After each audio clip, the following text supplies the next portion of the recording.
this is Nico Burney from Size Matters and Insane Armadillo with my partner, Rick Miller. How you doing? How you doing?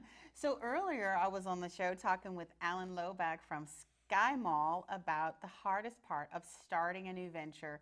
And now Rick and I are going to talk about the hardest part of starting a new venture for a small company. So Rick, you've got lots of experience starting new ventures.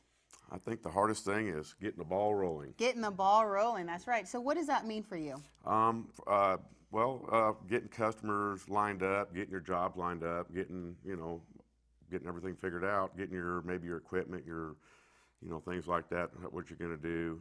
Get it all getting lined started, up. right? Yeah. You know, it's funny that you would say that when you're talking about starting a small company, because what Alan mentioned was almost the exact same thing, which is, go talk to customers, prove your concept before you actually start a business. So check. That's pretty much common knowledge. I think a best practice, no matter how big or small your company is get the ball rolling. Talk to customers. So what's the next thing you would say that would-be entrepreneurs should do when they're ready to get started? I think the next thing would be get your finances in order, get your, where your money's coming and going, and get that part figured out. Yeah, that's a common thing that people talk about is, make a financial plan and make sure that it's like kind of a long term, not just 1 week or 1 month, but maybe 12 months so that you can really plan things out well. But you were mentioning earlier that sometimes, before when you were starting businesses, you had great relationship with local banks, but now it might be a little bit different. Can you talk about that a little bit? It seems to me it's a little more difficult with Frank Dodd. That used to be a lot more informal, with your bankers. You get a good banker you knew, and it's a lot easier than it is now. Yeah.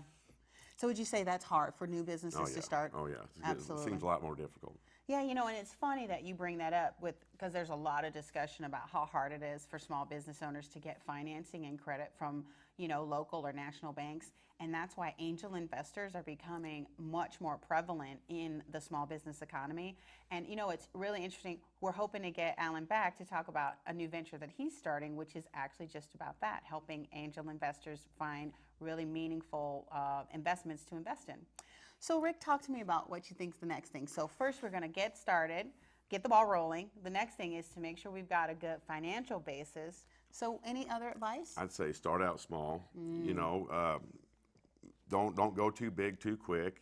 Keep and so you can utilize all your assets and everything. And so I'd say start out small and go at it slow. Yeah, because in your business you were mainly in construction, right? Yes. You did big projects for like Walmart's and McDonald's and a lot of different. Those are pretty big companies. But so that might be a trap because lots of folks are probably, our real estate industry went through some big ups and downs. But there's probably lots of guys out there with great skills wanting to start their own business. And you're saying, look, don't bid that huge job to start. Maybe start a little smaller so that you can utilize your assets. Yeah, get confidence of your, your customers and things like that, and work yourself up slowly. It seems to work a lot better because you can get too big too quick. That's true. That's absolutely true, especially if you're not like a business person, meaning, if that's not what you do, you don't run businesses and manage people and build best practices, then getting too big too fast can be like the worst thing that happened to you. So you mentioned building confidence, and I think it's great that you pointed that out because, construction, what does that have to do with ammunition, like with Insane Armadillos, and what does that have to do with ad agency, which is what I do right now? But what it has to do, the same thing that's common for every business, no matter what industry you're in, is relationships. So whether you're a digital agency and you're building relationships with new clients, or you're in construction or ammo, you got to have relationships with clients, right? That's exactly right.